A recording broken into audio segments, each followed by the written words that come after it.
I want to be comfortable sharing everything with you. And I see sometimes that might be a struggle, but what I'm really looking for is that healthy relationship. How willing or able do you are you willing to join me there? How do you feel? So in a way, I'm not saying no to you.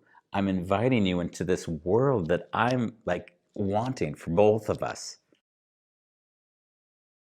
Okay, so Andy, this chapter kind of keeps going, and it looks like you're asking to cultivate a new skill, and that Hmm. seems to be being able to say no. Yeah, the And N-O word. the NO word. And one of the things is I have friends in my life who can't say no, Yeah. and they've suffered so much from it. In the sense of, I have a friend who's a girl who has been in a number of abusive Mm, relationships, and she can't walk away. She can't say no. In a lot of ways, it's really sad because she's like a prisoner mm, in those environments. And she's doing things that she wouldn't normally do because she can't say no. And so she's doing her best to be reliable, but she doesn't really want to do those things. So mm. she knows that people see her as weak. She knows people see her as somebody they can't count on. In certain cases, it hurts her because she doesn't want to do these things, but she feels she needs to in order to hold that up. Um, how do you help somebody get beyond this who's struggling? Like, what Yeah. advice can you give? How can you take them through that? This is really, as you described it, it's heavy duty personal development work. And this is a journey of a lifetime. So there's not one magic bullet. Say, hey, just tell her this and it'll be fine. This is, so again and again, I keep going back to making peace with that part of herself through the self-love practices discussed. When I'm looking at saying no, I'm often in situations where people will use the word boundaries.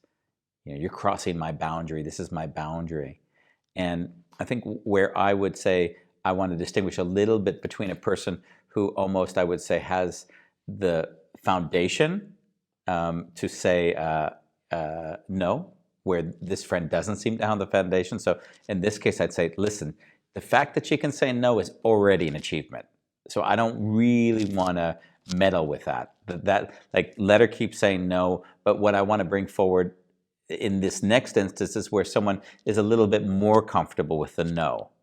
But the way they approach the no is by saying they use the word boundary to mask that it's a no. They'll say something like, these are my boundaries. But what I'm actually saying is no to that. Whatever it is, it can't cross that line. And what I've seen, and I'm going to reinforce this over and over again, is that this is a book about connection. And what I've found is that when people treat the boundary as the no, as this hand that doesn't come up, but that's what's felt, then what will happen is you'll be pushing people away unknowingly. Or maybe unconsciously you do want to push them away. And so the By the way, way, that's exactly what she does. yeah, She pushes people away unconsciously in other ways and other forms as a means of letting them know that no is actually what she wanted. But she takes it on personally, and it becomes this passive aggressive exactly. The type thing. passive aggressive, that's what I'm pointing at. That aspect, it becomes passive aggressive. And I see that passive aggressiveness so much, and people aren't aware that they're being that passive aggressive. So the way I, in my own life, address that no is by speaking what I really want.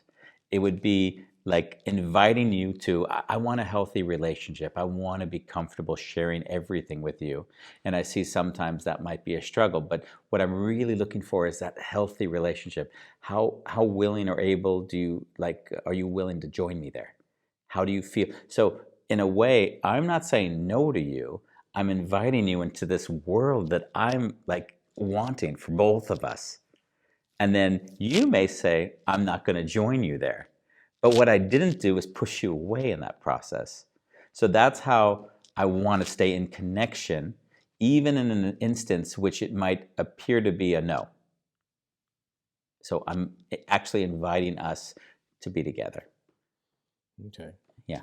So, I mean, it's really interesting. My next question was, what do you hope for people to get out of this chapter? Especially the ones who have a hard time saying, and it sounds like it's really all about connection. I mean, I know it's you've been saying this over and over and over, and the book is the connection playbook, but it really seems that this centers on regaining or keeping or maintaining or having even just the opportunity for connection, which may or may not be the actual outcome that's possible. Yeah. I mean, for me, I think I've mentioned quite a few stories. I want to stay in connection even when it's difficult, especially when it's difficult. So when we get to this word no, and then the no automatically has the hand, I'm like, no, I don't want to push them away. I want to invite them to join me, and if they don't, then it's not going to work out between us. But I never pushed you away in that process. Do you have any examples of where that's come up for you, where you've not wanted to push people away and you've been able to set boundaries, say no, and then use it as a way to still keep connection?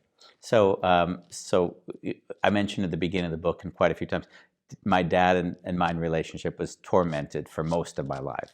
But at some point, I decided to rekindle that relationship. It happened when I actually looked at him through the lens of love. And then I said, okay, now I see him in a whole nother light. Everything he did that would trigger me was no longer reactive. It was more, wow, that's interesting.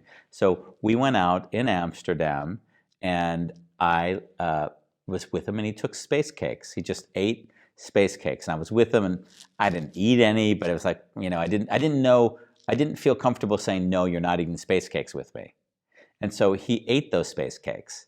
And then he turned in to things I remembered as a kid, which I could feel the discomfort arise in me, because I was not talking to him anymore. I was talking to the person who wasn't centered, the person who, as he walked down this one street, he grabbed a rib off of someone's plate and started eating it. So I could feel that childhood embarrassment come up. And it wasn't what he did. I mean, what he did was, how he behaved was just fine on one level. People can do what they want, but I was reliving a childhood trauma. And then I went home that night, and I felt very uncomfortable. I felt like, it was 10 years we hadn't spoken. The first time we speak, this happens, and I can't do that, right? So the next morning, I remember, I was like, this is a serious moment. We went to sit on this bench in Amsterdam overlooking the canal. I found out later is where they filmed the movie A Fault in the Stars, which are some well-known location. And I said to him, Dad, I can't let that happen. Like the relationship I want with you is something far more than what it was before. Like, I want to be with you in a new way, and I want to share the time. And I see it's not easy for me to be with you in those conditions, because there's things that come up for me as a child. So I really want us to sort of create something new. And it was one of these moments, again, I'll get emotional, but he said, so you're pushing me away, I need to go. And then I said, no, I'm sorry, I wasn't able to tell you what I wanted before. And then it was like he could trust me. He could trust me because I was one of the few people that didn't push him away. And I think in that trust, there was a new level of love and respect. And it was like, okay, Andy can hold his own. He'll let me know what he wants. He doesn't have to say, stop that, don't do that, which he would always feel is shaming him or making him feel lesser. No, Dad, this is what I want. Like, can we do that? And then he laughed, said, sure. It was like almost like a surprise for him that I could fully be there for me and not reject him. So that was where I really said that the word, I wouldn't want to use the word boundary there, because if I did, we wouldn't have that relationship. I would have said, no, I'm not having any more of that. You do that again and you're gone. And since I didn't do that, we actually had a very, very close relationship. I would say that kind of crystallized it, because he could trust me. Yeah. Nice. So sometimes you need to say no in order to put the relationship on a place that it works for both people. Yeah. And my preference is, in saying no, you actually never say no. You say, this is what I want. Can you join me there? Right. And then people will feel the sincerity, and they'll appreciate that you didn't push them away in that process. Right. You didn't make them wrong. And you didn't make them wrong. Didn't make them bad. Yeah. Great. Thank you.